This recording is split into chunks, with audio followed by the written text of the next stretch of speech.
It's the George Plaster Show. 30 years of the best sports talk in Middle Tennessee. Featuring Tennessee Sports Hall of Famer Watson Brown.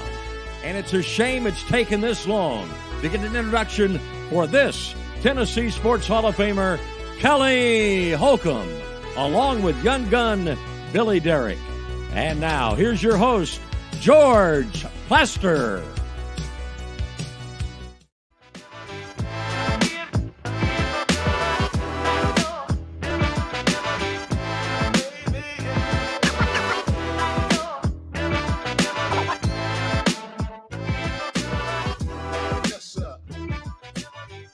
Hello again, everybody. Welcome in. It's turned out to be a beautiful Tuesday in Nashville. Temperature in the low 50s. Since I am accused of giving weather reports, let me just say this. The TV stations may have gone a little overboard at 10 o'clock last night with the big snowstorm of the century. Don't get out unless you have to. Oh, please, give me a break. Relax, Francis. Let's say hello to Kelly Holcomb. See how he feels about it. It's good stuff there, George. I like that. You're absolutely right. The best job in the world is being a meteorologist because you don't have to get it right. It's awesome. Let me say this. Most of the time, they get it right. Yeah. They had the big snowstorm. That one they had 4 or 5 days ahead of time. So let's give them credit there. Okay? They did, but like if you mess up, like nobody like, okay, they missed it. I mean, it didn't rain, so what? You know, it's just, I don't know. But we went a little overboard last night. Don't get out unless you have to. Really? And wake up this morning looking for an inch of snow, and it's like, hello. It was snowing last night, though. It was snowing. It snowed, Yeah, it snowed a little bit. Some flurries. Some big snowflakes. Big old flurry flakes. Yeah. Yeah. Should I move over just a tad? I was already asleep, Billy. I don't know. Yeah, what time you go to bed, Kelly? Don't worry about it. I'm not a young fella like you are anymore. You know what I'm saying? You're also not old. I mean, I know I'm not old, but I'm not going to stay up either. I mean, nothing else to do. I'm going to go to sleep and get my 8 hours of beauty sleep. I don't stay up till 1 in the morning. And are we talking 8:30 and 8:30 at night? Oh, no. What are we talking? I normally go to bed about 10. Okay, about 10. That's okay. Yeah. Is that okay? Is that good for you? Yeah, that'll work. What about Watson? Oh, I mean, I don't know. I mean, you always made the joke. Dinner at 4:30. Well, bed no. at 7. Let me say this. No, I'm not going there. But I will say this: when I get older, I am not eating dinner at 4 o'clock. Okay. I did. I ate the other day at 4:30. Did you really? I did, yeah. Me and my wife, we didn't have anything to do, and she was hungry. She didn't eat lunch, so I think it was yesterday. We actually went out when it was storming, and then when we were in the restaurant, we looked out and the sun was shining. So it was crazy. And I didn't know Billy was so concerned about our nocturnal events. I mean, I didn't understand. I didn't think he would be that concerned about what goes on nocturnally with me. Right. Nocturnally. He just needs to concentrate on getting where he needs to be on time. On time, and getting all the graphics up on the screen at the right time. Wow. Okay. So, do we have an update? We do. Really? I think your plan is to get to this later in the show, but the Super Bowl, the one on Sunday, set TV ratings. Hold on. Record. Will you put the last one up there? And then read Somebody on YouTube. I remember all the old Belle Meade folks eating at 4:30 at the Belle Meade cafeteria. It was a center for blue hairs. That is awesome. Okay, where were we going? So the longest Super Bowl had a lot of people watching it. It had a lot of people watching. Yeah. Yep, average 123.4 million viewers. Shattered last year's mark of 115 million for the Chiefs' win over the Eagles, and it was the largest watch telecast ever. I'm guessing that this is where the NFL going overseas has probably helped them a little bit, because each year it gets bigger and those markets are now more interested. Now, that said, I am not buying the concept that we're ever going to have a franchise in Germany or Prague or Me neither. Spain or wherever. Mexico Me neither. City, maybe, but that's as far as that's going. Yeah, I agree. That's too much money. Way too much. I mean, Taylor Swift had an effect. We gotta admit that Yes. as well. We're aware. Okay, The Billy. over-under I set for Billy's a Swiftie. our little Super Bowl soiree at the house, I set the over-under at 7.5 times that she would get shown. I believe the number was 9. 9 times. times. 9 times. Mrs. Bueller is leading you down the primrose path. That's enough Ferris Bueller's Day Off quotes. 9 I times. love Ferris Bueller's. I love it. That is 9 awesome, George. times. And of course, the principal was Edward R. Rooney. Mr. Rooney. Do you remember that when he called Mr. Rooney? That film is hilarious. George That's George could recite that entire movie. Well, maybe. It's a great movie. It is it's one of the great works. I mean, I always hear Dr. Zhivago and Sound of Music. Screw that. Give me some Ferris Bueller. Well, I'll give you some golf. Yes. So apparently changes are coming to next year's WM Waste Management Phoenix Open in the wake of a series of incidents involving fans and golfers overcrowding on the course and the suspension of both admissions and alcohol sales. They let too many people in. I mean, is it even about golf at that point? I mean, they get to have something like the NFL has. You get rowdy fans that yell at you, that scream at you. Those stands are rather intimidating. Like, I couldn't imagine being in those stands, because I think there's 15 or 20,000 people in those stands on hole 16. That's a pretty cool deal. Kelly, if golfers had to adjust, in other words, we're not into quiet, please. If they had to adjust for a year with a bunch of people yelling at them while they're putting, oh, they would lose it. Could they adjust? I don't know, man. I just, I guess you would have to adjust. I mean, if that's the way they're going to do that. But like, you just don't want somebody yelling in the backstroke. You can't have that. Like, somebody like Max Homer the other day got upset. He got upset because he was about to start his swing and somebody said something or did something, and he goes, "Come on, man." But it's okay for the field goal kicker, whose Super Bowl life depends on it, from 53 yards to get screamed at by 100,000 people. That poor guy, Rudy. It's just a gentleman's game, George. I mean, golf is a gentleman's game. Like tennis is at Wimbledon. The gentleman's final. It's a fortnight.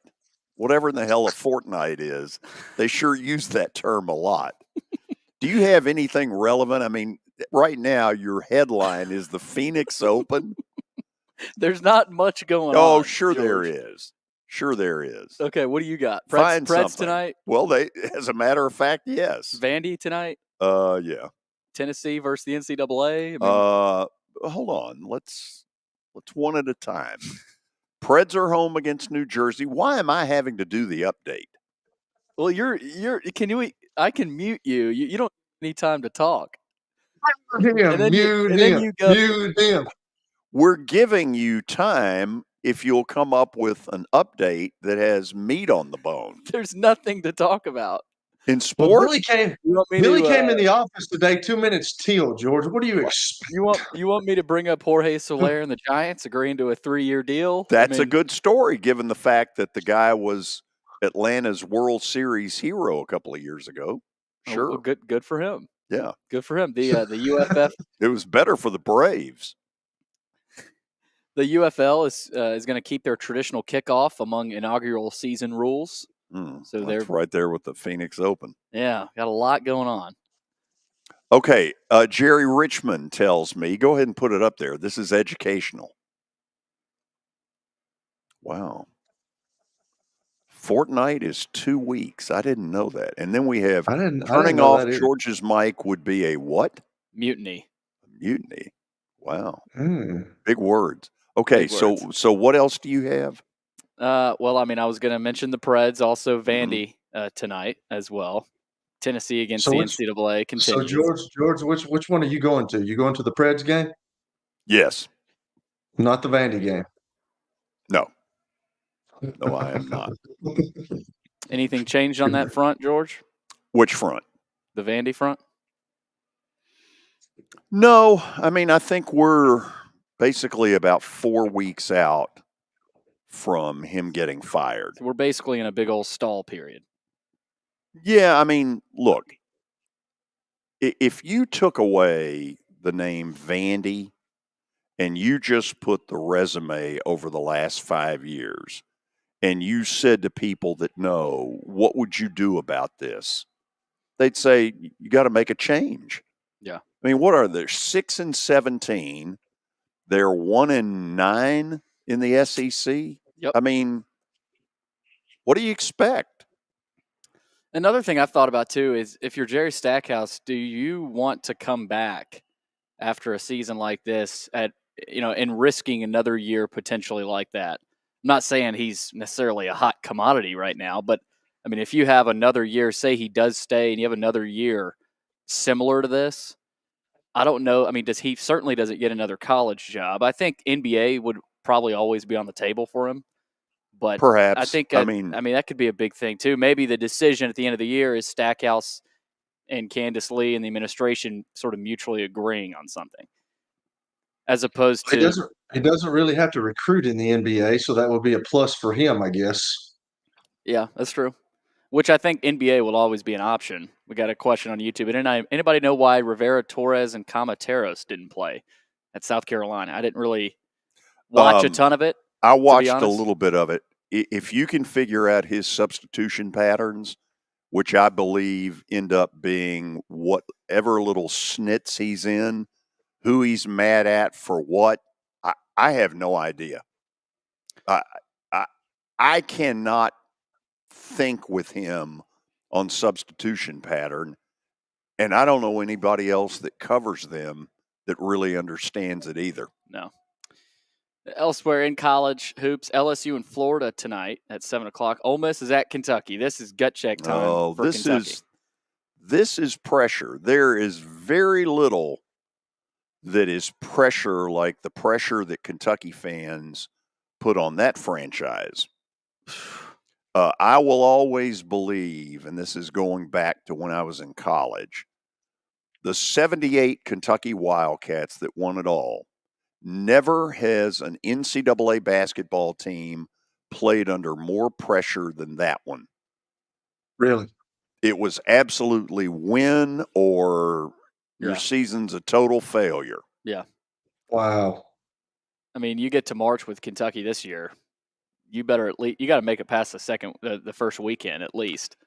They can't have another early exit. Here's to me the bottom line.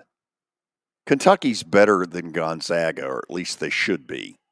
This is a Gonzaga team that will struggle to make the tournament. Probably has to win their league deal. Now, winning at Rupp sure looks good. That's a great road win. But that's a game Kentucky should have won. Yeah. And in truth, I thought Mark Few badly outcoached Calipari. Yes.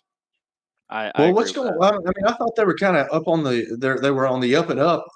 Just watching them against Tennessee, I know that Tennessee, scored over 100, but they still look good scoring because that team can score. But what's going on with them right now, George? Well, I don't think they're very good on the defensive end. They got sort of a free pass against Vandy. I thought when they came out and shot lights out early that Vandy just became totally disinterested. Yeah. And in the second half, Kentucky had, I think it was 10 dunks. It's the first time that I have thought they've sort of quit on Stackhouse. I thought they looked very disinterested in that game when Kentucky started hitting a lot of shots. I just don't think Kentucky plays any D. No. Yeah. They don't. We got Tony Basilio coming up. He's going to come on by phone, actually. Okay. But Tennessee versus the NCAA hearing ended without a ruling. So we'll maybe question Tony as to when will we get that ruling? We'll get into all of that. We're headed to the break, aren't we? Yes. Okay. That's good. Tony Basilio will join us from Knoxville by phone. Please stick around. This will be very interesting. It was the most horrible experience that any mother could ever go through. I knew that I needed to get help. My friend, she immediately said, "You need to call Bart Durham." And you guys were there within an hour. You guys are like family for us. Yeah, sure is nice to connect with the people that you're doing your best to help.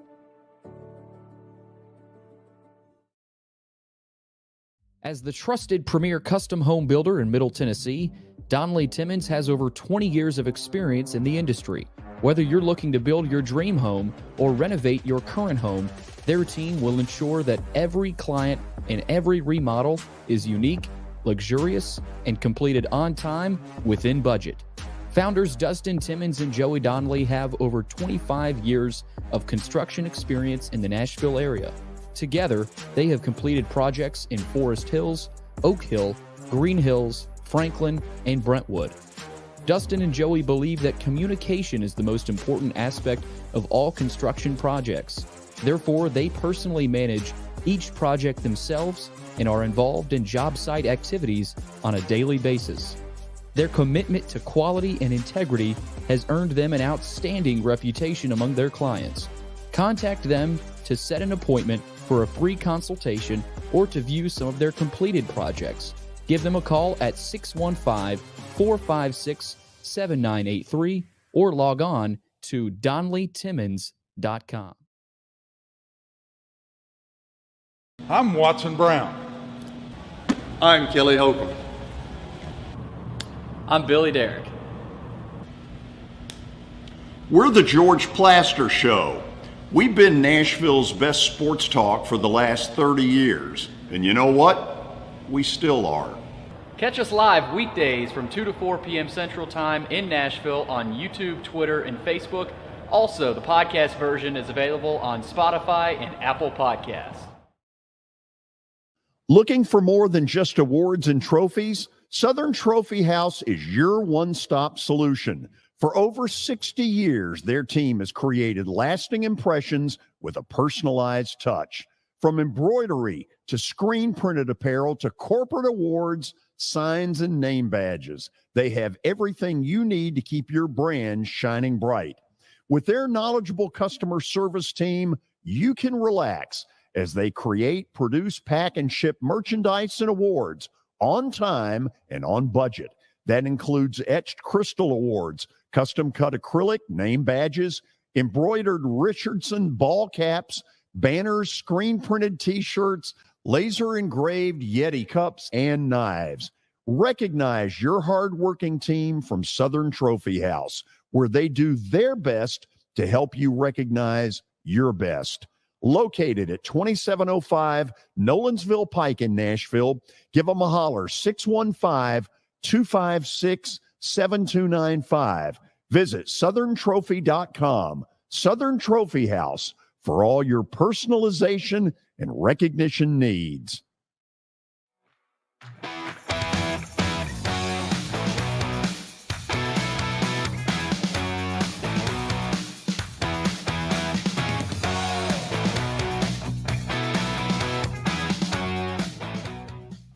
We are back, and we welcome all of you in as we head to Knoxville, Tennessee, and talk with our man, Knoxville sports talk show host, Tony Basilio. Tony, how you doing? George, always a pleasure, my friend. Hope you're well today, man. Yeah, doing good, and hope you are as well.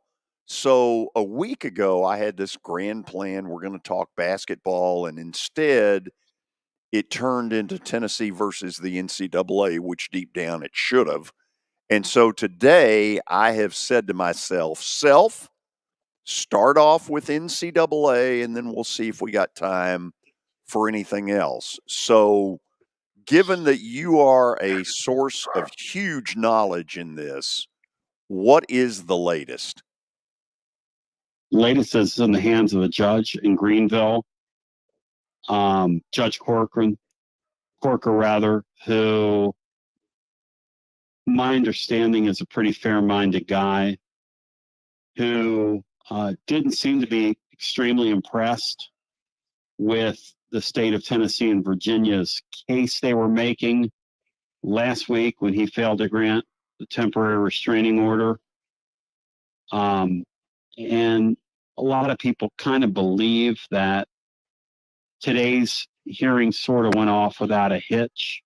There was a hiccup from the NCAA's perspective where the judge asked the attorneys for the NCAA basically what the difference between NIL, pay for play, how to delineate the two.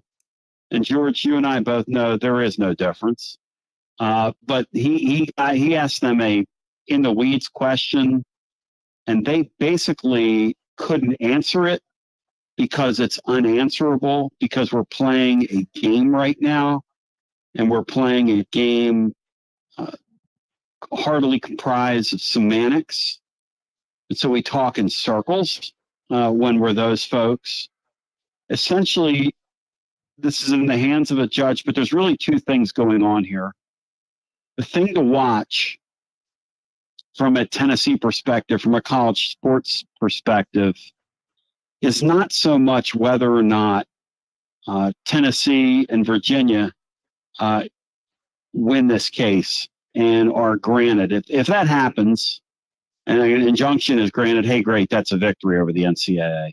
But there's such a thing as a bad loss here, or a good loss, rather. A good loss for the states would be that the judge, while ruling that, hey, you didn't make enough of a point here in terms of damages for me to issue an injunction. However, NCAA, they all note that if you come at one of these member schools with a NOA, a notice of allegations, rest assured you are suable and they could come after you.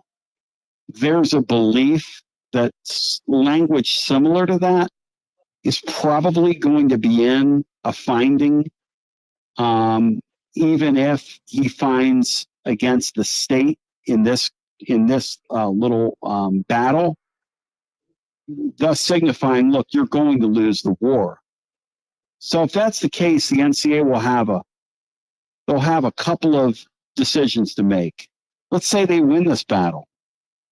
Does it embolden them to pursue and go after Tennessee with a notice of allegations?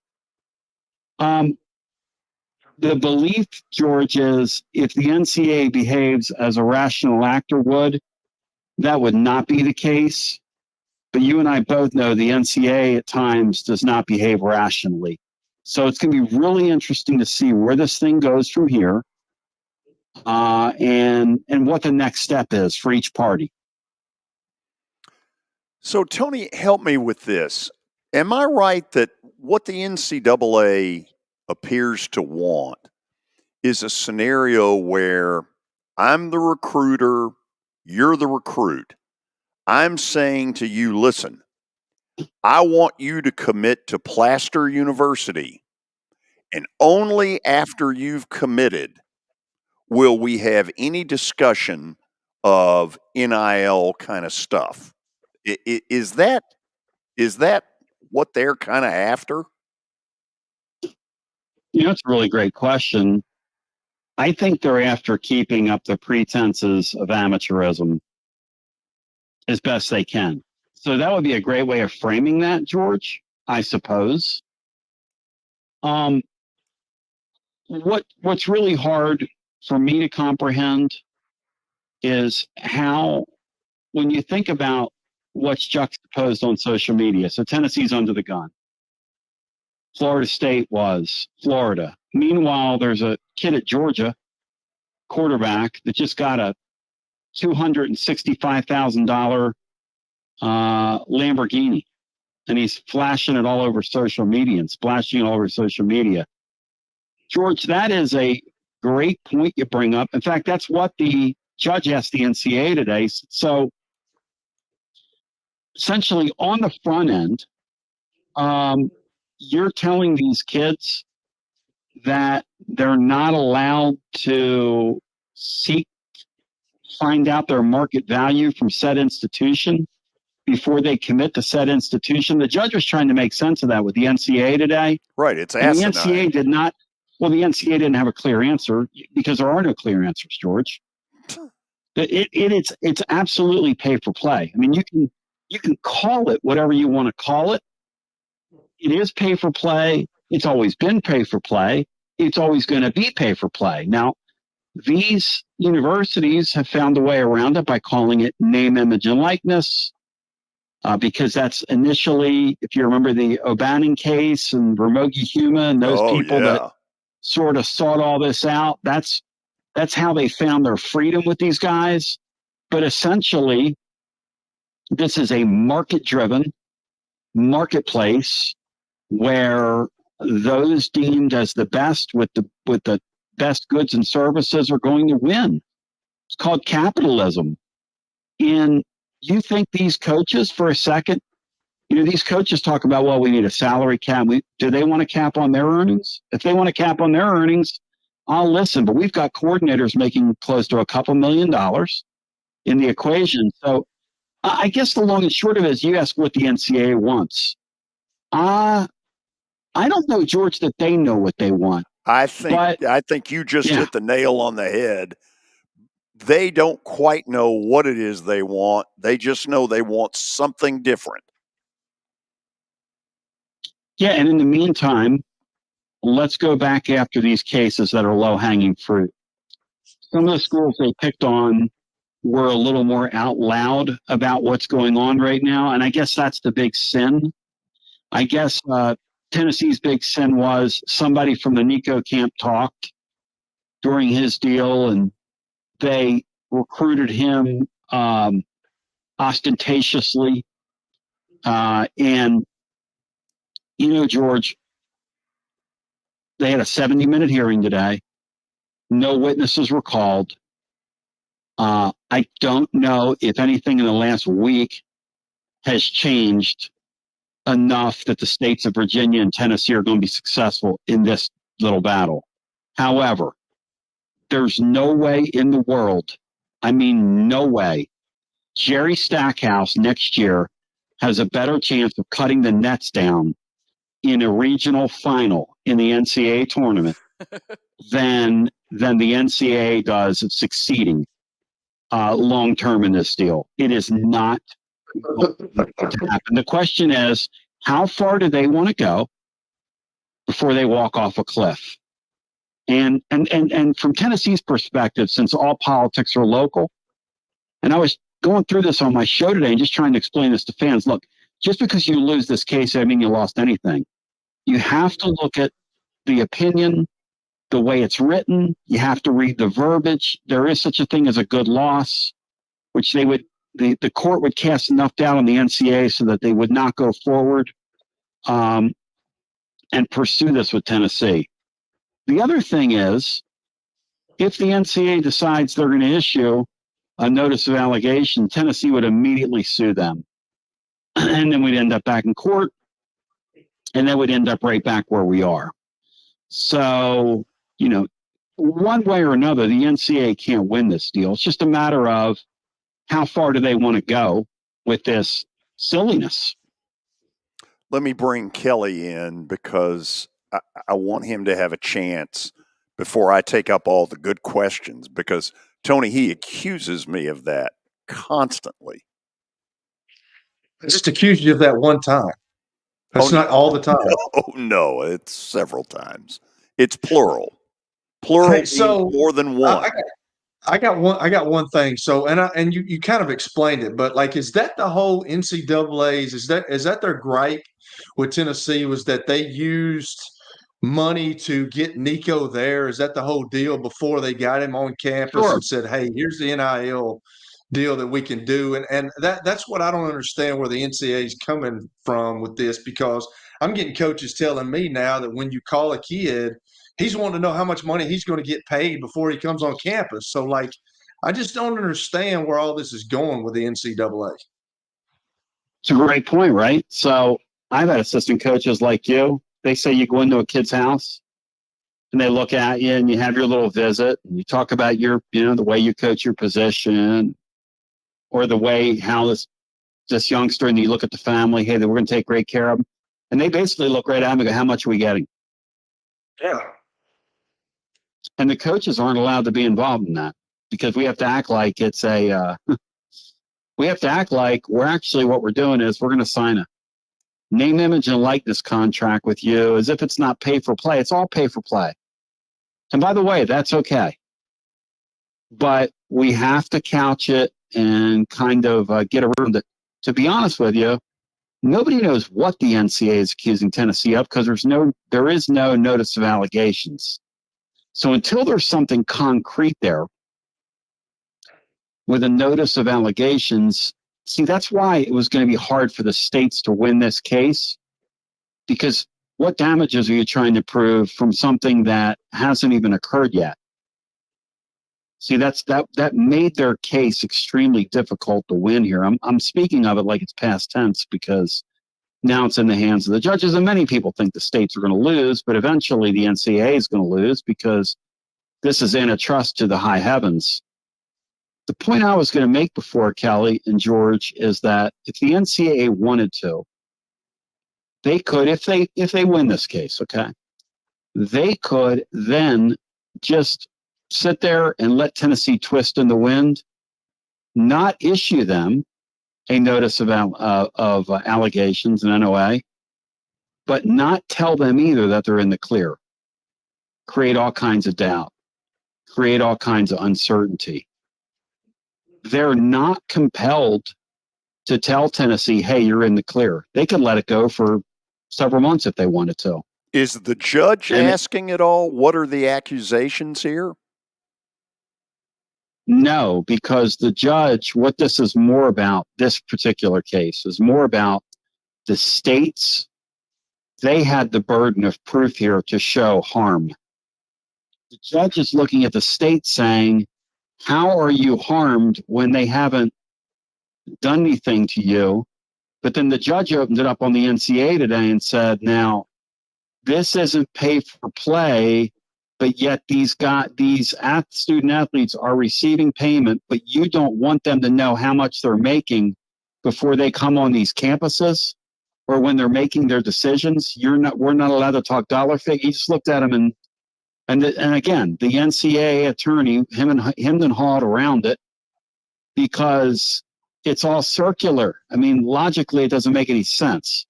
So essentially what you have is the burden was on the states today. And in this case, because they're the ones seeking that injunction.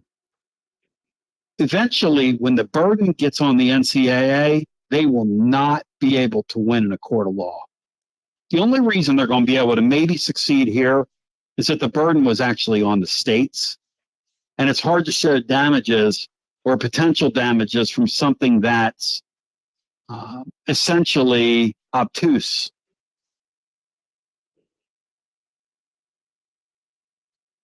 Go ahead, Kelly. Well, I mean, I don't know how to phrase this. Is this kind of a deal right here where, they're going after this and they're trying to get some kind of they're trying to get something going with, hey, the NCAA, we're still here. We're trying to make a case on this stuff before all these other schools team up and just say, hey, screw the NCAA, we're going to make our own deal. Kelly, I think at the end of the day, I have my legal expert, Marcos Garza, on our show last week, who happens to be a sponsor of ours, but he's a really sharp guy. And John Adams asked him last Thursday on our program, in the spirit of what happened today, he said, if you were advising the NCAA, John asked him, what would you do? Which is really kind of where the rubber meets the road here. For Tennessee, it's two things. It's Tennessee, it's the timing of this. I don't want to destabilize the Nico era, which that's in danger of happening as we sit here right now. But the second overall arching question is, what becomes of the NCAA? That's the billion-dollar, multi-billion-dollar question here. Marco said, if I was advising them and I was sitting with them in the room, and let's say, he said, after the festivities of the 13th, which is today, that judge comes back and says, hey, NCAA, you won.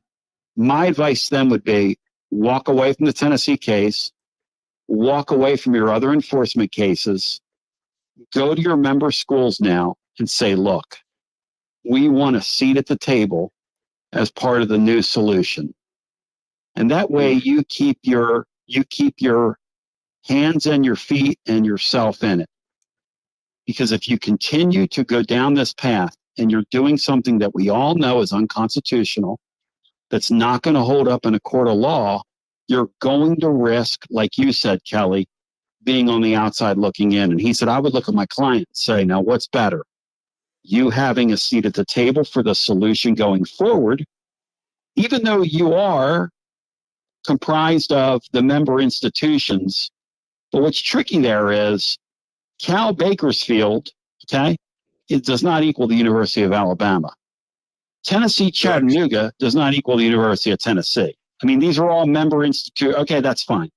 University of Temple does not equal Penn State. I mean, it all sounds good. You know, it sounds good to say, hey, but all of our seats aren't equal, and they're not weighted. And by the way, these people can kick us out of this if we give them a reason to kick us out of this. If we behave in a way that is irrational, which I think is what's going on here.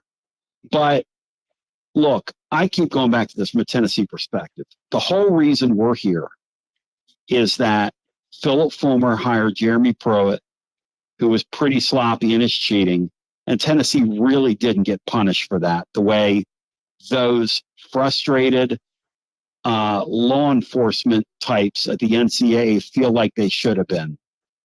And they haven't forgotten, and they've held a grudge, and they saw this Nico guy on New Year's Day, and they said, oh, no. Oh, no. We're not going to let them get away with that. Oh, no, because the guy is going to be one of the great players in college football. You know it, I know it, we all know it. And Tennessee's going to win a bunch of games here in the next couple of years. So I believe that's why they're picking on the Vols, because he's the focal point, and they could make an example out of him. And they've got stuff in some articles, it's been said, and this, that, and the other. But at the end of the day, that's a fool's errand. They're going to run off the cliff. That's what's going to happen with the NCAA. Marco said a better tack for them would be to, hey, maybe win this case. Okay, fine, whatever. It'll confuse fans, and wow, the Tennessee and Virginia got beat. I mean, it really isn't the ultimate meat of the matter here that we're discussing. It's more of a technicality, which is why they would lose, but whatever. Then you walk away and you say to the member institutions, you say to the Sankeys, you say to the commissioner of the Big Ten, you say to the earmark at the Big 12, hey, look, we want a seat in the room. Let's all sit down and try to iron out, and we'll just suspend our playbook in the meantime, or our rule book in the meantime, which is very hard for us because we're biblical Pharisees and Sadducees, and we love telling people about the planks they have in their own eye, while they have while we have a plank in our eye, they have a speck of dust in theirs. I mean, who has a bigger plank in their eye than the damn NCAA? I mean, they could have Yellowwood. Yellowwood could go into business with them. They have so many damn planks in their eyes at this point. But at the end of the day, are they going to behave rationally? I don't know. George, I was on here with you. I quoted you on my show last week. This is a vindictive, non-forgetting group of people that keep score. A vindictive, non-forgetting group of people that keep score. George, he quoted you.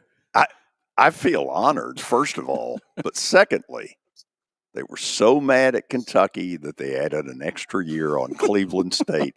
It is the greatest sports quote ever. And of all people, it was Tark the Shark that came out with it. And it's so true. God. What I loved about Tarkanian back then, which Tennessee's sort of taken a little note from him. The way you deal with a bully is you punch him in the face. That's what Tennessee's done here. Now, they might lose this little round in court, but they've made the case. The other thing that's occurred that's significant here is over the weekend, Tennessee has employed the services of a high-powered attorney who is several $1,000s an hour, one of these people.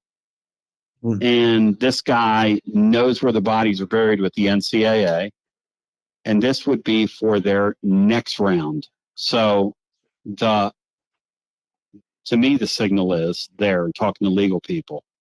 Hey, over here, we might have lost this thing, which this might be what they're doing, but we're making a contingency plan with this high-powered guy that you guys know and are afraid of. And if you want to cross that line, we'll meet you right here with this guy. And as the old battery commercial said, I dare you to knock it off. I dare you.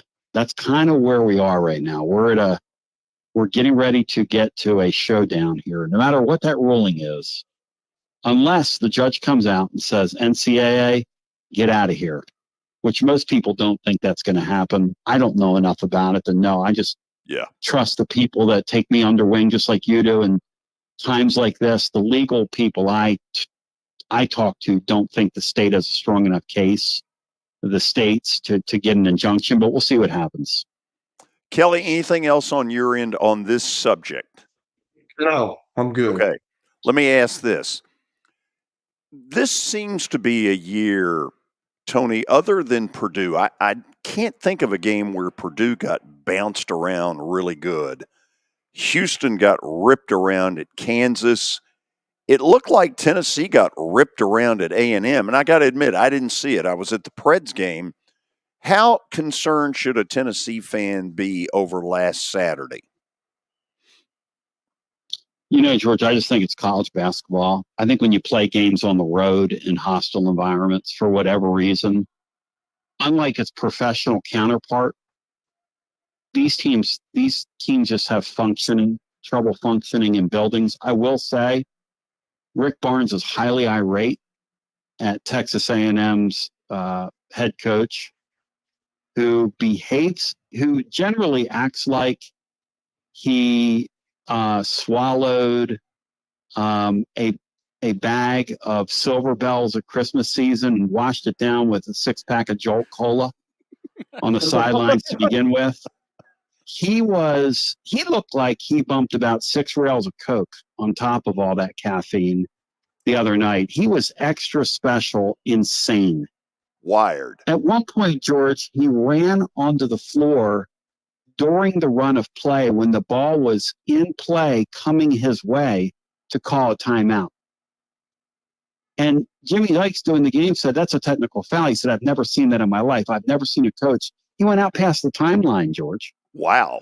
At one point, Josiah Jordan-James had the ball trapped over in the corner, and he was back behind him jumping up and down like he was trying to get the ball from behind him over the baseline. I mean, this guy was insane the other night. Well, anyway, Barnes was no too pleased. So Rick Barnes told his team, because they play in Thompson Bowling in 2 weeks, he said, when he comes to our building, if he comes out over the floor, I want you guys to bump into him or knock him over. So he told his team that. Okay, this is behind the scenes now, right? Wow. So I found out about this from a support guy, and I thought, God, Rick Barnes is really mad. I would love to say that on my show, but people wouldn't believe it. Rick Barnes went on his coach's show last night and said, I told our kids that if he comes out and he steps out onto the court of play this time when the ball's in play, go run into him. He said that on his coach's show last night. Wow. And of course, Barnes has had enough of that. Yeah. Yes. And Barnes has got that side of him. As we go back, he and Dean Smith got into it years ago, and it took the commissioner of the ACC inviting both of them to his house, where they got into it again. And finally, the commissioner looked at both of them and said, "Knock it off. Let's have a drink." Brian Hartman on my show today said that Red Rick Barnes is back again. I love it. I got time for redneck Rick Barnes. I love it. Listen, here's the deal. When so much of the sports world today is anesthetized, and it is a pablum type of boring product, it's great to see some real heat. Yeah. Some real dislike. And in that building, the way our crowd in Knoxville is, the Scotch-Irish blood, the whole thing, our crowd, I can promise you this, that place is going to be insane when A&M comes to town because of all the things percolating around it. And if he does come out onto the floor, if one of our players bumps into him, they'll blow the roof off that place. That'll be insane in there. 7:00. Be there. Aloha. Yes. Okay. So like wrestling almost. Tennessee, Arkansas tomorrow night from Bud Walton. Help me, Billy. What time? I'll help Tony, you. 9 help me. Eastern time, 8 o'clock your time, and I'm on the air after that. And then we'll get up the next day and do my show at 11 Eastern time. So, George, how much time is that going to leave for me to sleep? Not a lot. I look like a total. It depends. Well, I look like a total burnout, like Kelly a couple weeks ago. Kelly did zone out. You were absolutely right. Yeah, he really did. But he's been in there today. He's in there today with us. Right, and that's good. I didn't think I zoned out last week. No, you were really engaged. 2 weeks ago. Because 2 weeks ago. You know what I've done, Kelly? I've coached you up, my man. I've coached you up. I am coachable. I will say that. I am coachable, very coachable. Until I got to about 12, 13 years in my career, and then I wasn't coachable anymore. Yeah, you were kind of like, at this point, I'm over it, right? That's why I didn't stay in the NFL, because the coach that I was under, he would ask me my opinion on things, and he didn't like my answer. So why are you going to ask me? And then, it didn't turn out well. Attitude. Isn't it funny how the non-corporate people, which I'm like that too, Kelly, the non-corporate people are never going to work in corporate environments. They're just not. When somebody says to you in a corporate environment, I want your opinion, never give them your opinion. They don't want your opinion. You just don't do that. No, they don't want your opinion. So how do they find you tomorrow night? George, thank you. We're available at tclub.team. Again, the letter T, CLUB.team. And then you can look under my Twitter or whatever that thing is, at Tony Basilio, Basilio. And so tomorrow we'll be on till, after midnight-ish.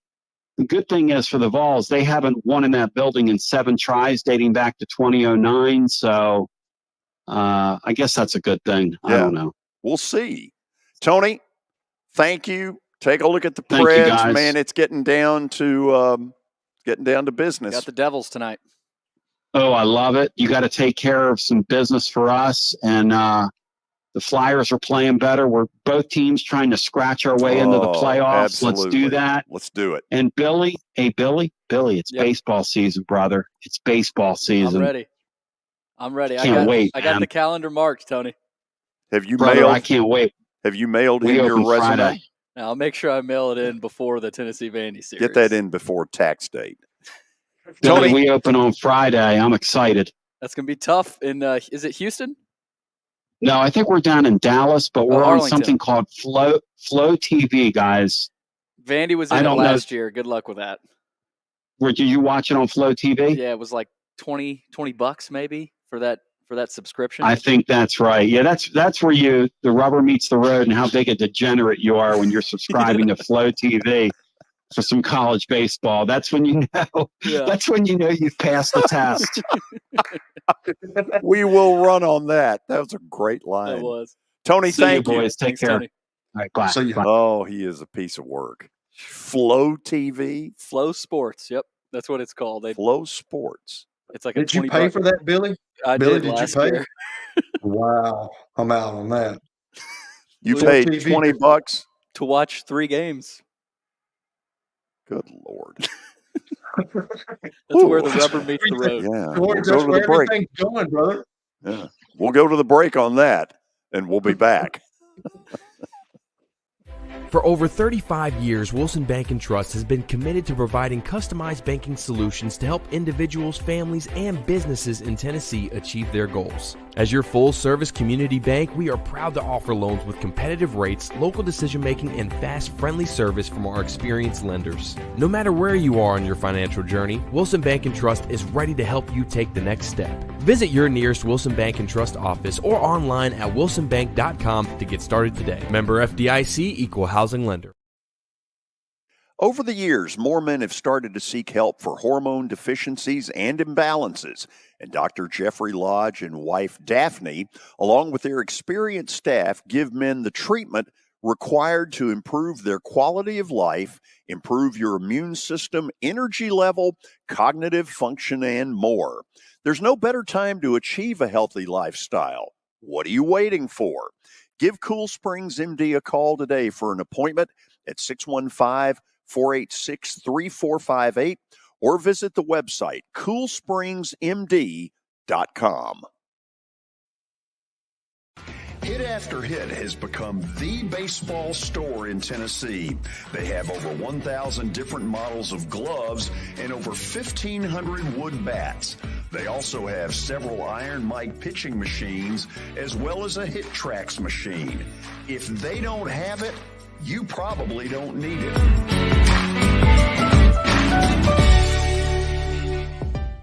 We're proud to call Hit After Hit the official shirt provider of the Plaster and Friends Celebrity Bowling Night.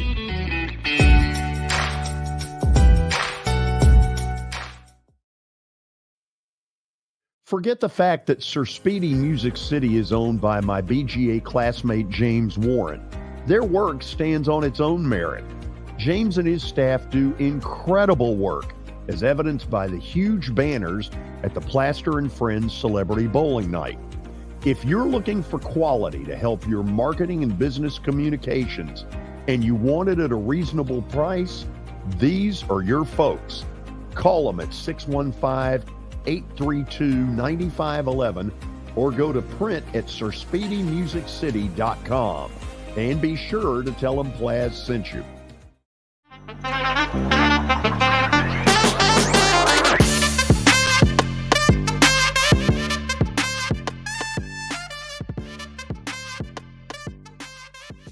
We're back. I'm going to ask some stupid questions here, so bear with me, although most of you watching should be used to this by now.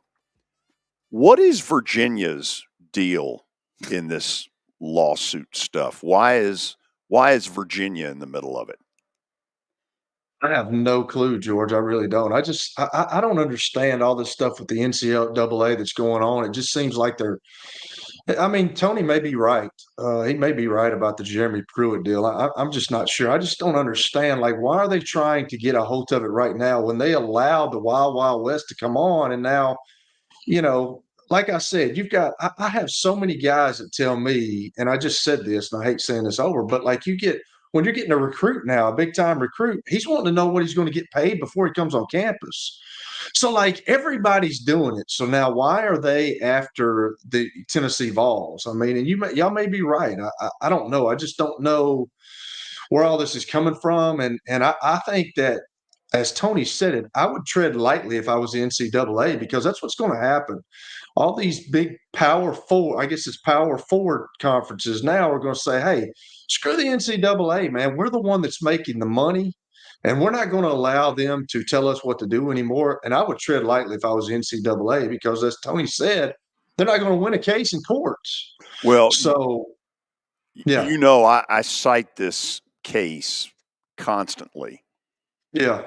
NCAA went into Lexington, Kentucky in the mid-'80s, certain they had Kentucky dead. And what happened, and I don't pretend to know exactly how it happened, but the old Wildcat community clammed up.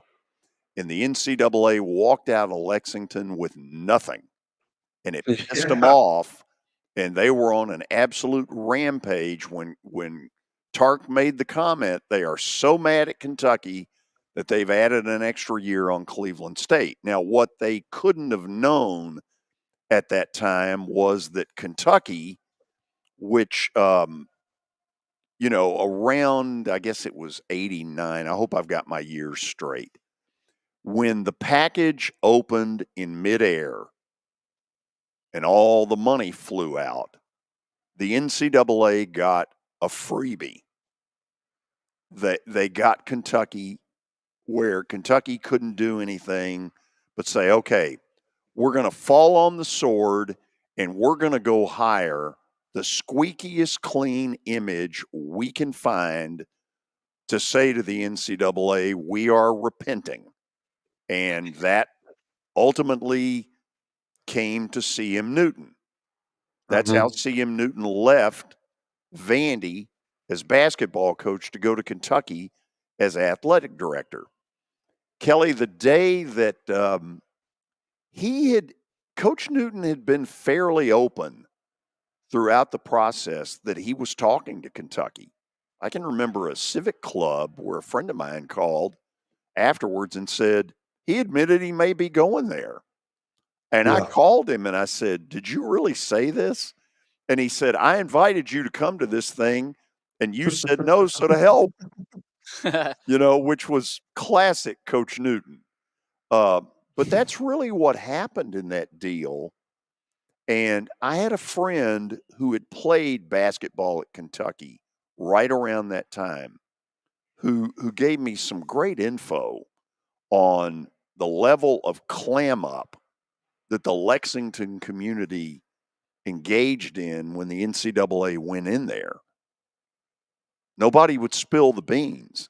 And that's what you're up against. I mean, you're up against not just Tennessee, the university, their administration, but everybody that cares about Tennessee.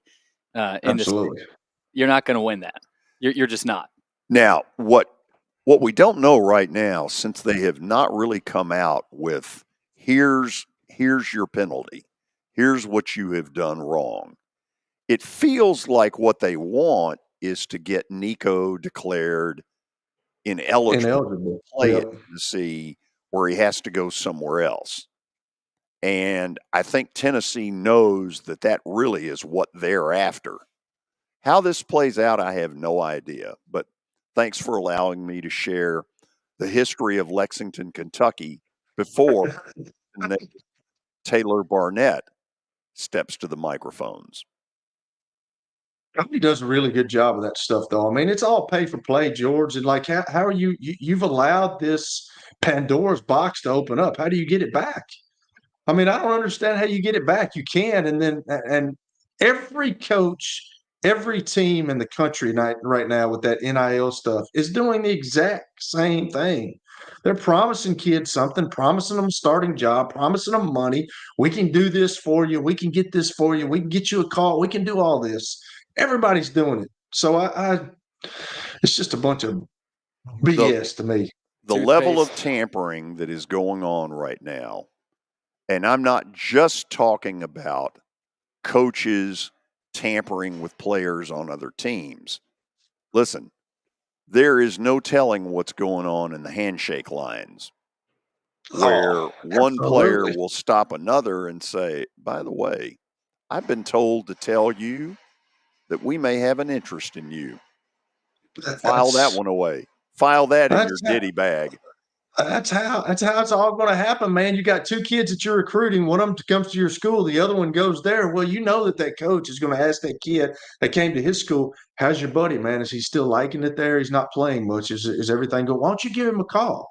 Why don't you give him a call and just see where his interest is? Oh, that's happening every day, everywhere. So, Billy, can we go straight to stat of the day? We can. I want to do that. I'm excited. All right, stat of the day brought to you by John English Antique Sports and Cards. You can find them out in Shelbyville, 204 East Depot Street. They're open during the week, Tuesday through Friday from noon to 5, and Saturdays 10 a.m. to 5. Give them a call, 931-492-4304. All right, let's see what Matthew's got cooked up. Last night, Luka Doncic recorded his 13th career game with 25-plus points, 15-plus assists, and 10-plus rebounds, which is third most in NBA history behind what two players? The old triple-double. Why don't we dump this in Taylor's lap? What do you think, Kelly? I totally agree. I'm with you. Yeah. I mean, don't one of them have to be Wilt Chamberlain? Not in the assist world. No, that's true. And I don't think it's John Stockton, because I don't think he would have ever gotten 10 rebounds. 10 rebounds, no. So let's bring Taylor and dump our dirty laundry on him. Taylor, it's great to have you with us. It's good to be with you, George. Thank you so much. Where's the fun backdrop? I gotta find a new one, man. I ran out of pictures new on Google Images, so I gotta find a different one. It's gotten very stale today. I think Ross Boss would be very impressed as he watches this. You think so? Just plucked these names out of thin air. Give us who you're thinking. I'm thinking Russell Westbrook. Okay, now Russell is not two players. He's one. I know. I'm thinking Russell Westbrook as one. Oh, man. Charles Barkley, maybe? So we have Charles Barkley, formerly known on the show as Chuck. Yeah, I love watching him and Shaq go at it. Chuck and Russ. Billy, put it up there, and then we'll begin the process of booing Taylor. Oh, dadgummy, got one of them. Wow, nice. Thanks, man. Babe Taylor. It's nice to good balance back there, George. Wow. Were we going to get those answers correct? We weren't. Absolutely not. I thought about Oscar, but I didn't go there.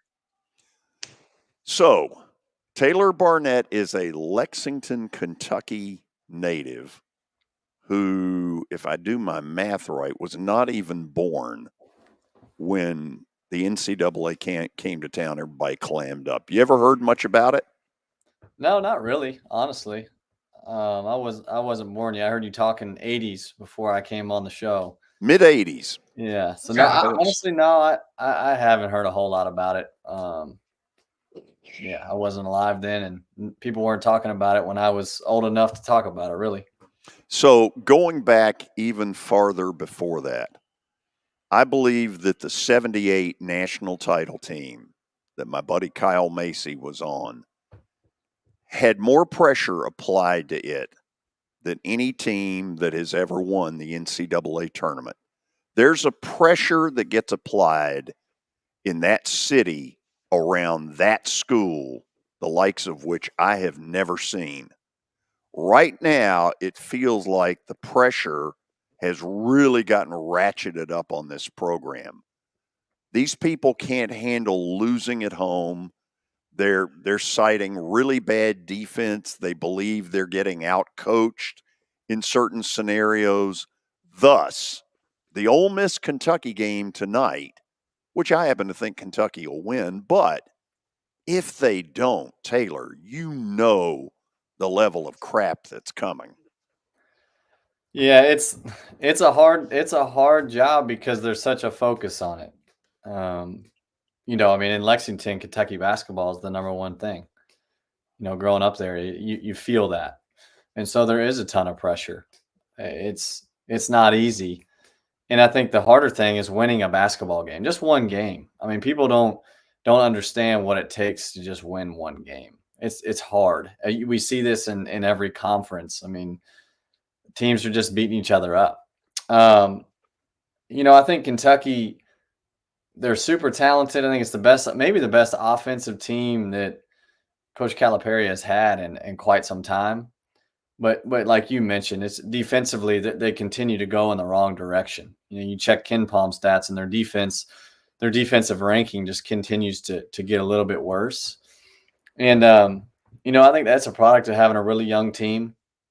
I will give them some credit. I mean, Trey Mitchell's like their anchor, their leader, their experienced guy besides Antonio Reeves, and he's been out a couple games in a row. And I think he really provides a level of communication and just having experience on the defensive end that they miss. So when he's out, it makes it a lot harder. And, they're less physical when he's out of the game as well. But you're right. Tonight's a huge game. I think that Kentucky will win. They might even win big, but you never know. It's hard to predict. So help me with this, because when I sort of put the blinders on about Calipari, I immediately come to if you're looking for him to outcoach anybody, have a nice day. His biggest successes are when he just simply out-talents you. This is not the first time he's had a really good, young, talented team, but this one doesn't appear to be buying in at all on the defensive side. What do you think it is he's trying to do that they're not doing or not willing to do? Yeah, that's a great question. It's probably just getting guys to buy in and to have a desire to play defense, because really defense is a choice. It's an effort. I think a lot of young guys, and it's easy to see this, is that when things aren't going your way offensively, then you decide to give in defensively. And so it's guys playing through their mistakes on offense and not allowing a mistake on defense. It's, hey, your offense isn't going well for you tonight. Can your effort on the defensive end still be great? I think it's getting guys to understand that the defensive end really matters, and that to win games on the nights where the ball doesn't go in the hole, that you have to get stops. Because I do think there are some individual good defenders on Kentucky's team and some guys who are really capable. But the level of communication is probably another talking point.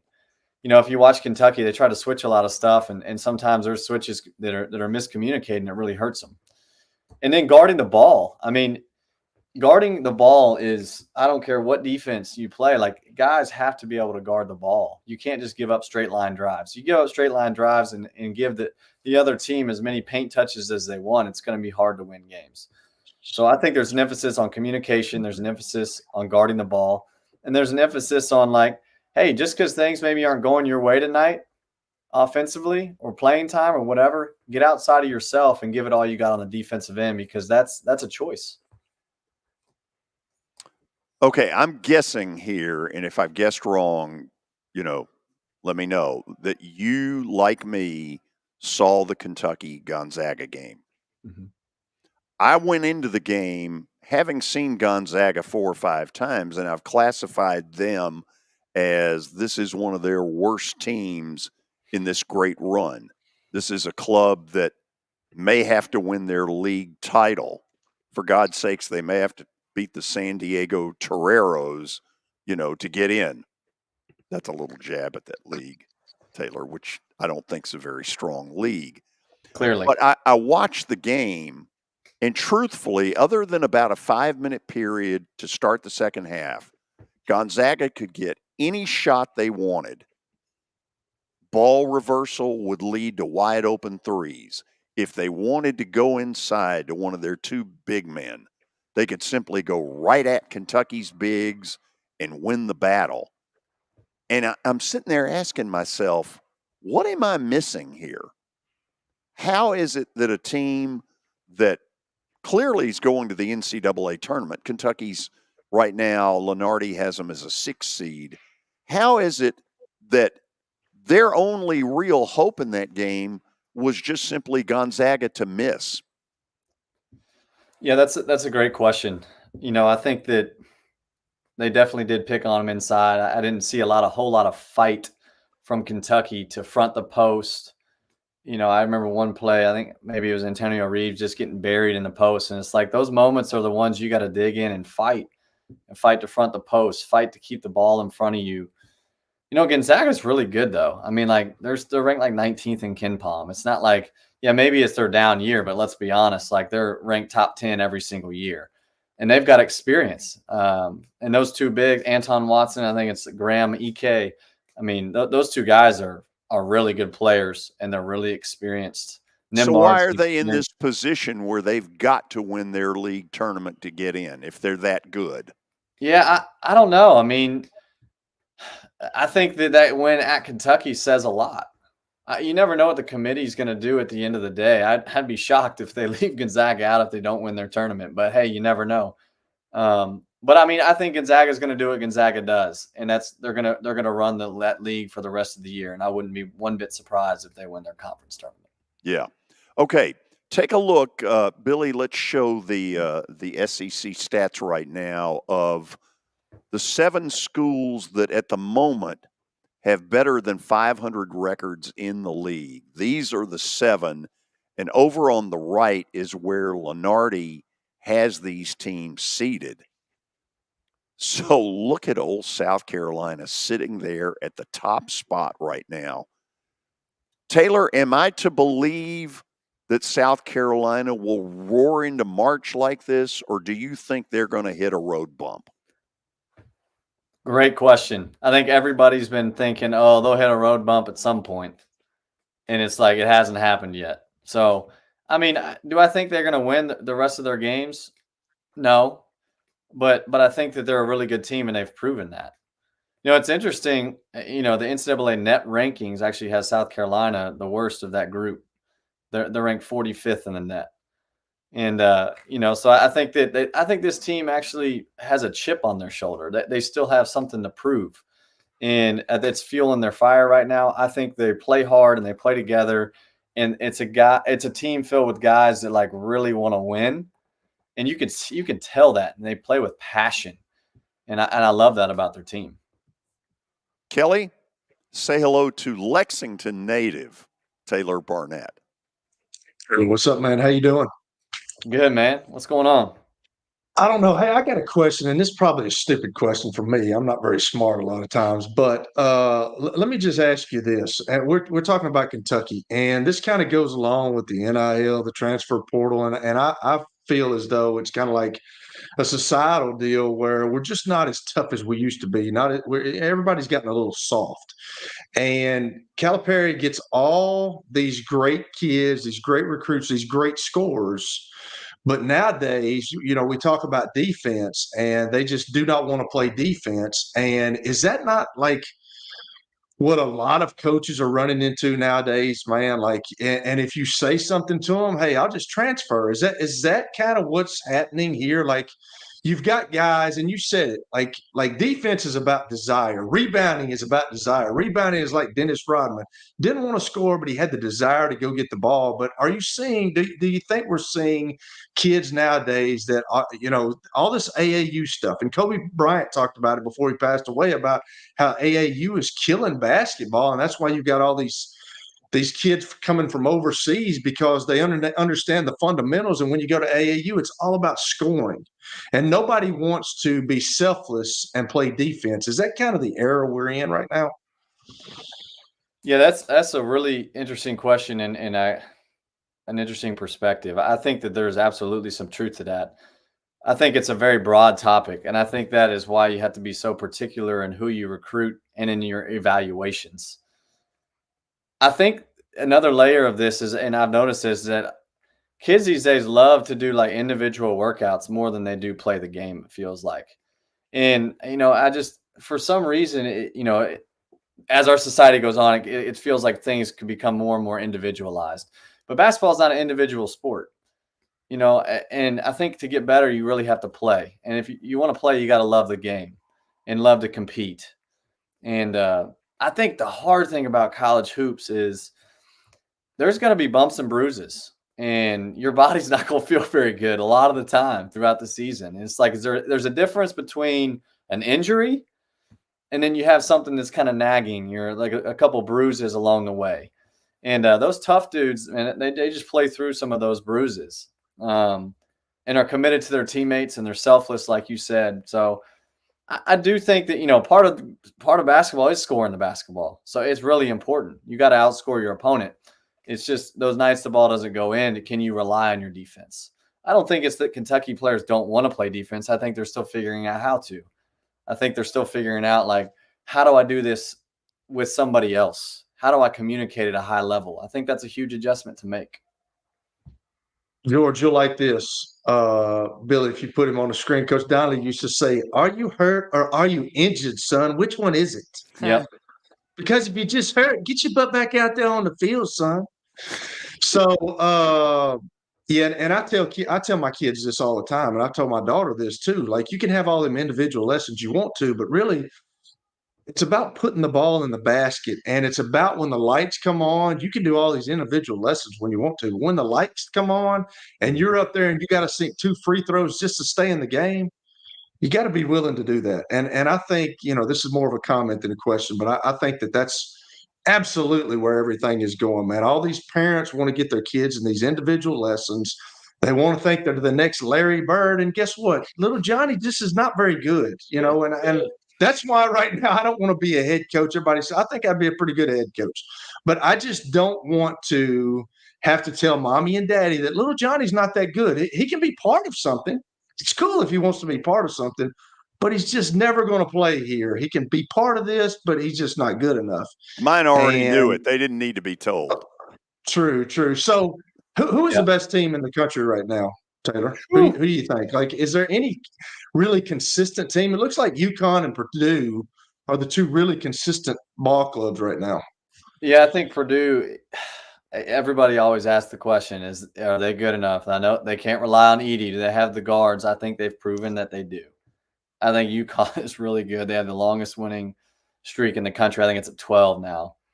I think Houston plays harder than anybody in the country. I think they're really good. So those 3 teams come to mind for sure. And one quote came to my mind when you were talking. I heard Lenny Acuff at Lipscomb say one time, role definition is really easy. Role acceptance is really hard.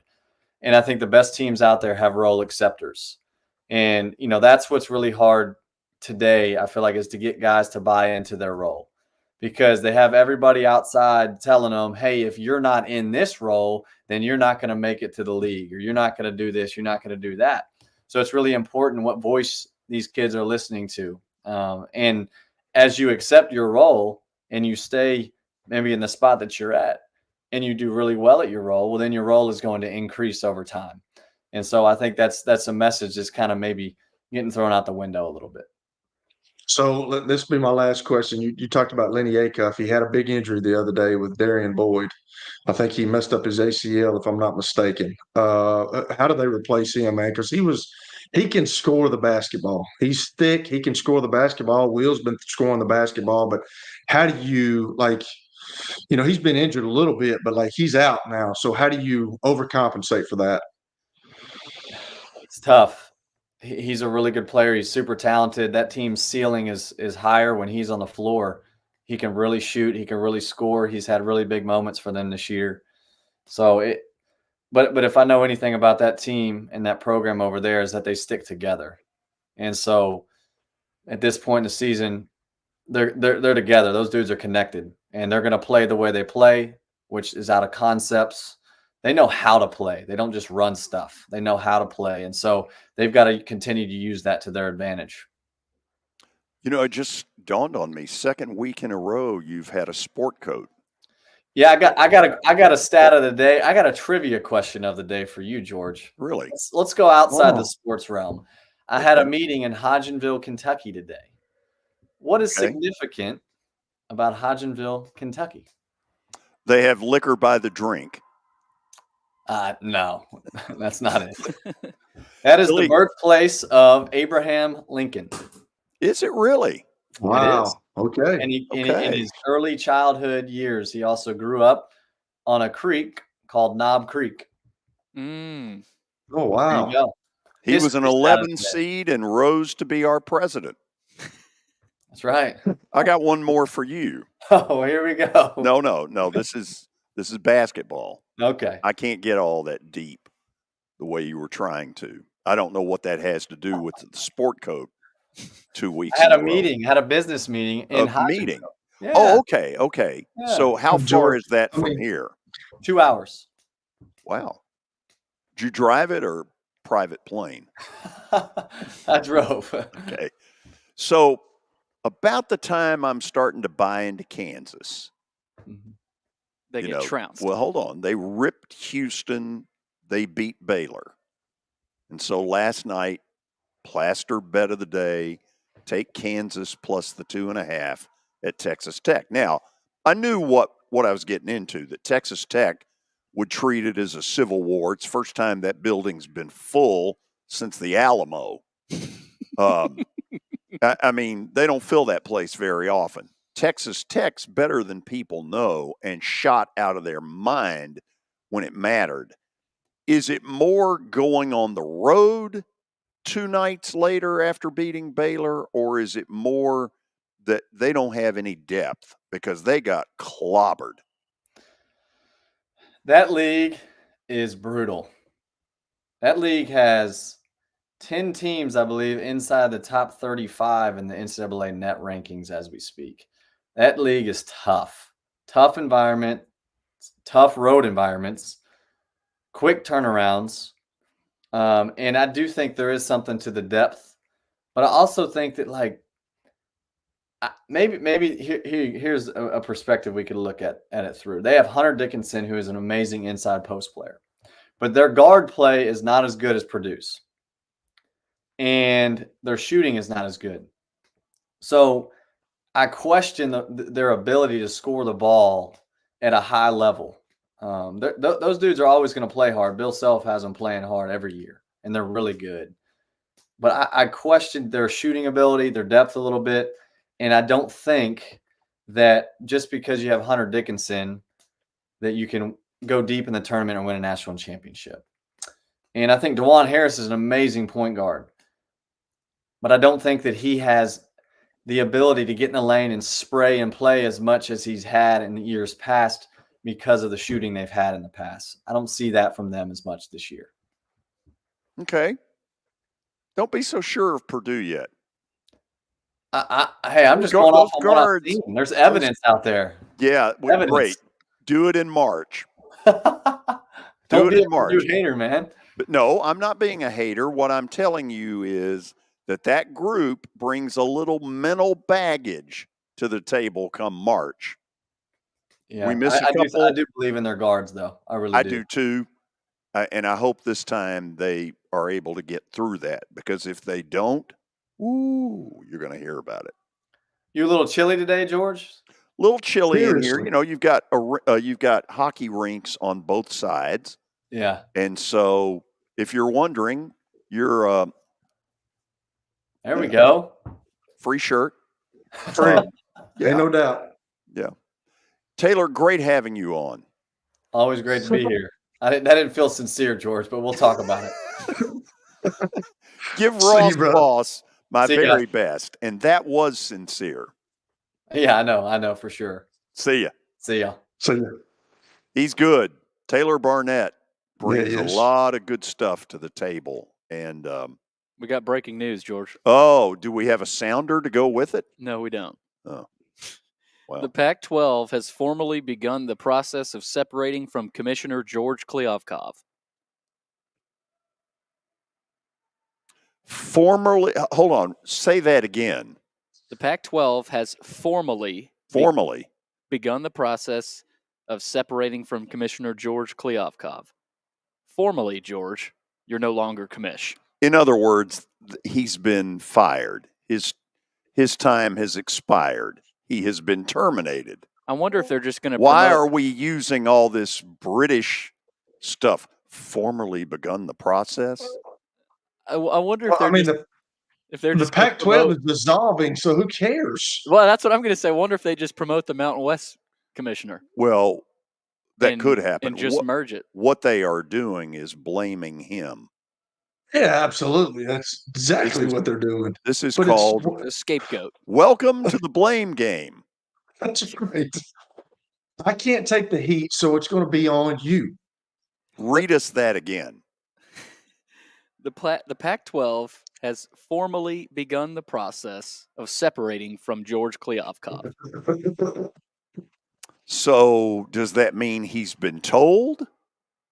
formally, I would guess they're finalizing some written details. Was this okay? Who put this out? On 3 Sports on Twitter. It's out there. They got a little formal about it, didn't they? They did. We will formally begin the process of running some commercials and then talking about the National Football League when we come back. It was the most horrible experience that any mother could ever go through. I knew that I needed to get help. My friend, she immediately said, "You need to call Bart Durham." And you guys were there within an hour. You guys are like family for us. Yeah, sure is nice to connect with the people that you're doing your best to help.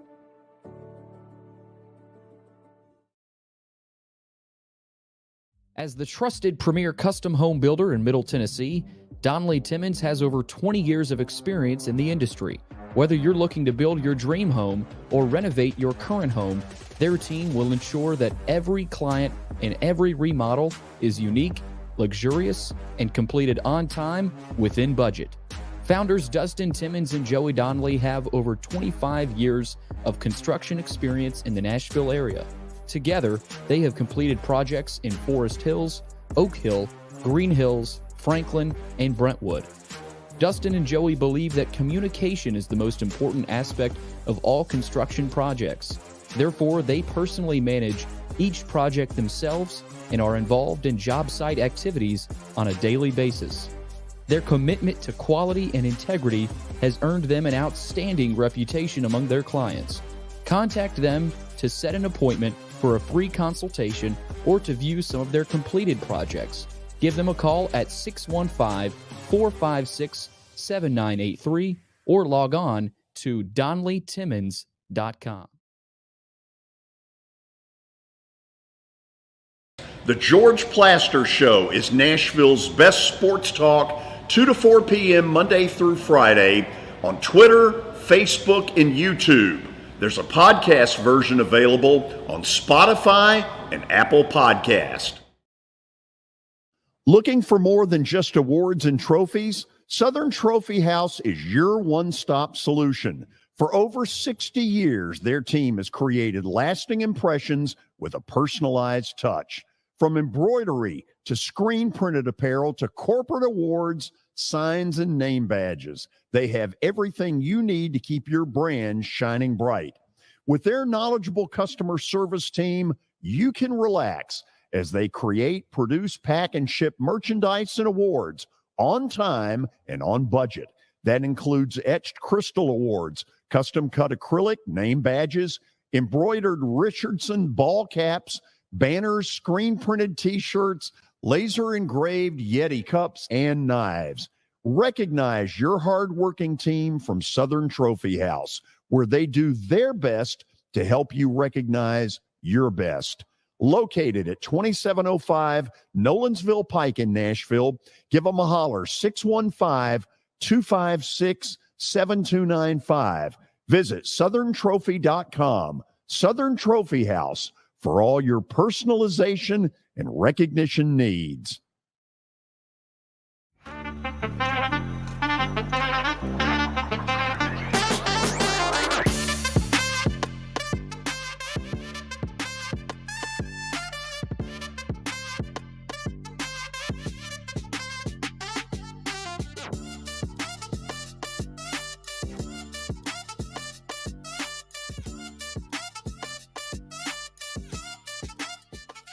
So we begin this segment with this late-breaking news, again, with Billy Derrick. The Pac-12 has formally begun the process of separating from Commissioner George Kliavkoff. I want to take up for this guy, okay, because I think there is one thing he did that was very good. Under his commissionership, the Pac-12 network went to HD.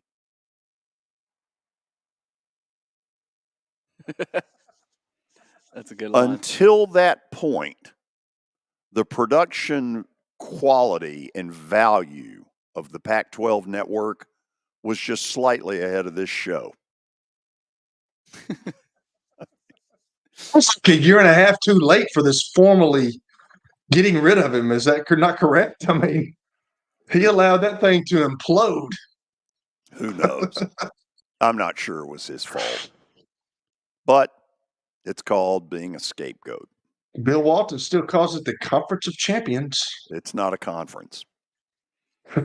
It is now. So what would it be if it's not a conference?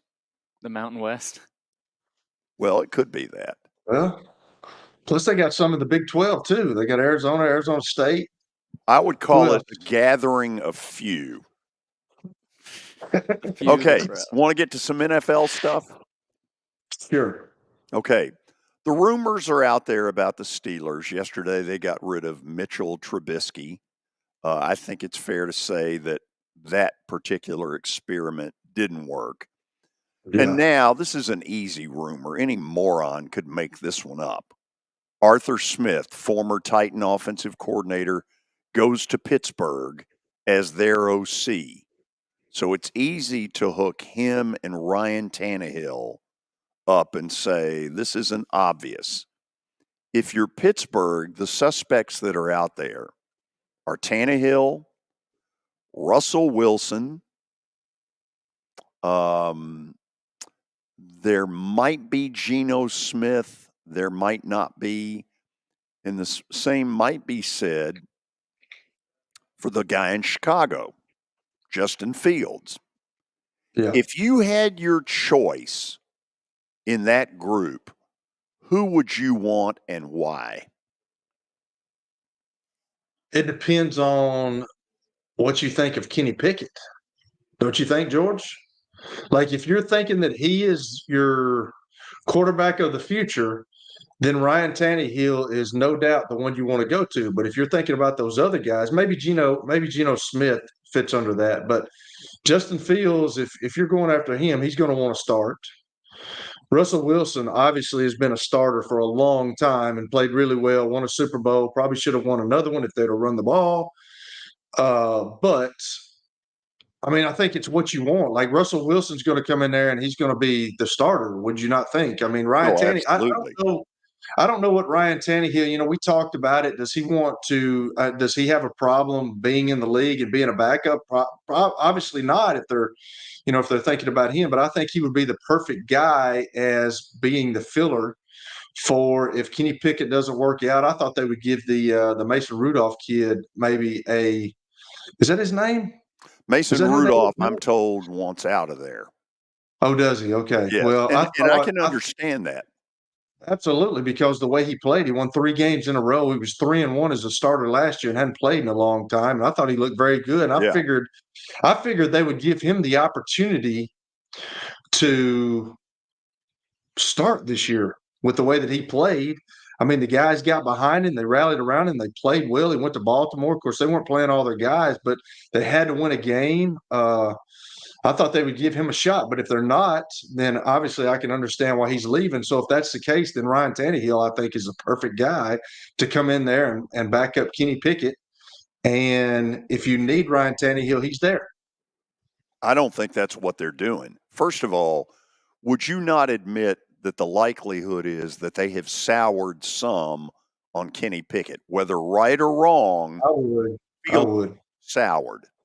Yes, I would, because I just don't think he's the answer. I'm not sure that he was ever the answer. Those guys have been successful for a long time, and they've got a stable organization where you can have 3 coaches in the past 4 decades, 5 decades. You're pretty stable, but I just think they missed on him. So you might be right, George. And if you're doing that, then I don't think Ryan Tannehill is the guy. I think you go after a Russell Westbrook, or Russell Wilson, a Russell Wilson, and maybe if Justin Fields goes, maybe you bring him in. But it depends on what they want, and I don't know if they're obviously contemplating that right now, and I'm not in those meetings, so I don't know. Cowboys have made official what had been assumed for about a week, and that was the former Vikings coach Mike Zimmer becomes their new defensive coordinator. Here's what I want to ask. I'm assuming Zimmer, over the last couple of years, has watched a lot of the Cowboys. Early in the season, before Diggs got hurt, they were a defense that it felt like you couldn't score on to save you. And by the end of the year, Green Bay absolutely marched on them the way Sherman marched on Atlanta. So when he walks into this dysfunctional mess that is the Cowboys, how does he start to clean up that side of the football? You've got to be better against the run. He's got to get some inside guys against the run. They just weren't good. They had a linebacker that was very undersized when the white kid, I forget the guy from Boise State, when he got hurt. Vander Esch. When he got hurt, they brought another kid in that was very undersized. He could run, but when you're getting a double team and you're getting the guard up on him, he just has no shot to make any plays. So they got to be more physical inside, and they got to get a couple of linebackers. I think they're okay in the secondary. Obviously, Diggs was a huge part of that when he got hurt. They probably didn't play as much man as they could have, but I think that they've got to be better against the run. And if you get people in third down situations, then that's what that defense is built for. You can go get the passer, but that's what Green Bay, they had success against that. They just lined up and played smash mouth football, used some play action passes, and they really destroyed Dallas in that playoff game. Speaking of defense, 2 days after the fact, I think we could admit that San Fran's defense in the Super Bowl was light years better than it was against Detroit and significantly better than it was against Green Bay. In your opinion, what is it they did that was better? Well, I think their defensive coordinator, from what I was listening to the broadcast, and Tony Romo was talking about it. I mean, he really lit them up after that Detroit game, saying they didn't play with effort, they didn't play with a lot of enthusiasm, and a lot of times that's all it takes, George. I mean, you've got the pieces on that defense, and sometimes. I don't know. It's maybe the way guys wake up in the morning. I don't know what it is, but sometimes you just don't play as good. And you've got Detroit had a good game plan against them, but a lot of that stuff has to do with desire and just not quitting and not giving up and playing like, hey, we got a shot to go to the Super Bowl here. Let's go, fellas. And they didn't play very good. And that just shows you how good they are because they didn't play very good and they still won the game. And it was from some heroics from Brock Purdy there at the end of the game that got them over that. But I think just an attitude adjustment, and they actually played in the Super Bowl to their capability with all the talent that they've got on that defense. Now, I still think they need to do a better job against the run. But man, they play really good, and they got a really good defense. Plus, when the Greenlaw kid, that was really upsetting to see what happened to him. Man, he's just going on to the field. Yeah, he's just going on the field, and he tears his Achilles. That stuff is happening more frequently now, and I don't understand it. Like when I used to play, you didn't hear about Achilles injuries, you didn't hear about Achilles tears, and now. With Aaron Rodgers, with that, you see that more and more, and that was terrible what happened to him. And I think he made a huge difference not being in that game. He really did. Like Fred Warner's probably one of the better linebackers of the league, but that Greenlaw is right up there with him, and I think that hurt those guys. Billy, if you will, put that picture back up there for a second. Kelly, if you could take those two teams in the Super Bowl, and by the way, what a great shot. No, the other one. That one. Wow, what a shot. If you could take those two teams and put different jerseys on them, and we'll say Kansas City's wearing blue and San Fran's wearing gold, and you don't know anything about the two teams, would you take San Fran's roster over Kansas City's? Yeah. I would. Maybe. I really would. I would. Yes, I would. I thought at the beginning of the year. Now they had that lull in the middle of the season when they lost Deebo Samuel, but he's so hard to stay on the field sometimes, man. He's getting hurt. Yeah. Too much. But he's an unbelievably talented guy. But yeah, I would take their roster over Kansas City's. But when it comes down to it, that guy in the red jersey there at the end of the game, when he's got a minute and something left and he's got 2 timeouts and the season's on the line and he's got a 4th and 1 and he goes and gets it like he did, I mean, you can't. I think roster-wise, I would take San Francisco, but quarterback-wise, man, you cannot go against that guy. I'm not trying to be a hater here, but do either of y'all think – Do you have a bulletin? Do either of y'all think Brock Purdy held them back in that game? No, I do not. I think I think he's a young guy. He's only been in the league 2 years now, guys, and he was Mr. Irrelevant. But there was some things that even Watson brought it up yesterday that I saw on the TV that I was telling my wife, like one blitz there, like he's got to get more. He's got great spatial awareness. He sees things, but like sometimes, and I've tried to tell my son this, when you get locked in on a certain side where, okay, we've got a 2x2 set where we got 2 receivers on the right, 2 receivers on the left, and I know what coverage it is, and I'm working to the right. Well, you can't forget about this left side because they might bring a guy over here that's not protected. And if I get totally focused on that side and I don't see that blitz coming and I have to wait for just a split second more, that guy's going to get me. And I think he fell into that a couple of times when Kansas City started blitzing quite a bit. And he didn't take, like when they blitz from a certain side, you throw from where he left. Yeah. And I think that he got caught with that a couple of times. And I think that was a huge part of the game. But no, I don't think he held them back. I think that dude is a really good player. And I think he did some things just like Mike Shanahan or Kyle Shanahan said, like we have not won a game like this since I've been here. And he won 2 in a row to get them to the Super Bowl. And they hadn't won one. Every time I think Kyle Shanahan was 0 for 20 something when he was losing going into the 4th quarter. And Brock Purdy won those 2 games for him. So, yeah, of course, I'm for him. I understand how hard it is to play, but I don't think he held them back. No, not at all. Billy, I'm going to give you a different answer to it. He got them to the 5th quarter, the end of the 5th quarter of a Super Bowl with a real chance to win. Correct. I would rate his performance that day as, number one, very poised. I thought his poise was terrific. Was he as good as Patrick Mahomes? No, but he was about that much less. Yeah. And all I would say to the people who are on him, be careful what you wish for, because you could do a lot worse. This guy is pretty damn good, and there are a lot of really good qualities to him. People need to get off his butt. Yeah. Well, everybody was hating on Jimmy Garoppolo, too. And Jimmy Garoppolo, I don't think he's as good as Brock Purdy, but Jimmy Garoppolo got him there. But they've got to be, like you talk about the mental part of the game, George, like they've got a team that can get back there again. Like I think they're favored to go back to the Super Bowl, but they've got to get that mental deal because they won 5 in a row, 4 with Montana, 1 with Steve Young, and then they're 0-3 since. So they've got to get over that mental hurdle that they're going to have to get over. That's right, that mental baggage to get over to win a Super Bowl when they get there.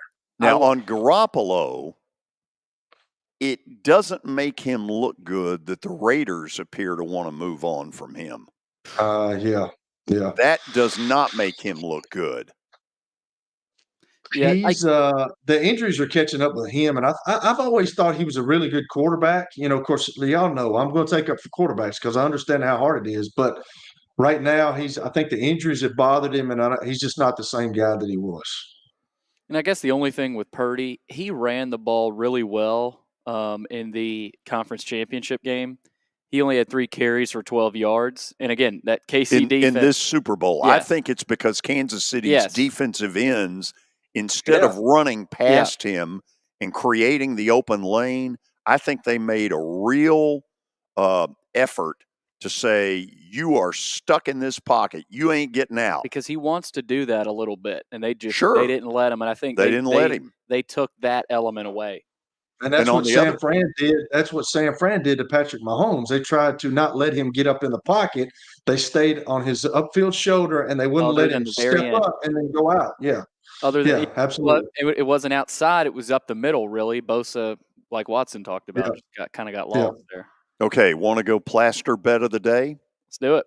Okay, Bart Durham Injury Law brings you Plaster Bet of the Day, brought to you by Bart Durham Injury Law. Give them a call, 615-242-9000, or log on to bartdurham.com. All right, last night, 1-1. Let me be honest. Okay, I didn't deserve to win the Duke game. No. As is the case with a lot of them. Free throws at the very end. They won by 8. 8? And the final free throws were with like 2.9 seconds. Good luck betting on hoops. On the Kansas game, I had lost that game right after She Said and the Home of the Brave. Yeah. Once the anthem was played, they beat the hell out of Kansas. So I feel very lucky to have gone 1-1. So, Kelly, today, in an attempt to start making up ground, we have 3 selections. George, I commend you too, though. Billy just said it. Like, it's hard to pick these basketball games, Sure man. It is. It's tough. So many of them come down to free throws late. These conference games. Yep. You don't know until the last 5 or 10 seconds, really, if you're going to cover or not. Okay, let's put them up there. Providence at home. Providence, to me, has been one of the disappointments so far this year. Tonight they've got a great fan base. It's a lot like Vandy used to be in the old days, or Wichita State used to be. It's the game in town. They pack that Dunkin' Donut Center, and they're really loud. And tonight, Little Ricky comes in. Walter Berry is not walking through that door. We're going Providence at home. Wasn't Patino the coach there at one time, George, a long time ago? Was he? Oh yeah. Was he at Providence? Yeah, that's right. He and Billy Donovan in the late 80s. Yes, Billy Donovan. Take a look at Patino's hair in the Providence days. How did it end up this yellow Brillo pad he now has? That's messed up, George. Okay, he's getting up there in age, man. Hold on a minute. He's not Greek. You're showing him in in Providence days. I'm looking it up right now. Okay. He doesn't look. He just looks younger. No, he looks younger, but the hairdo's become more of kind of a Brillo pad. That's true. Okay, thank you. Next. Okay, this is just like Kentucky Gonzaga. Virginia is way better than Pitt. Way better. And they're at home. This damn well better work. I mean, if this doesn't, I'm just going to toss my pen up and go, what is going on? Virginia at home against Pitt. And finally, we go to the Mountain West. Aztecs. Yeah. San Diego State at home against Colorado State. Have you bet on a road team yet? I do a lot. Let me say this. It has gotten really hard in conference play to go on the road and win. Yeah.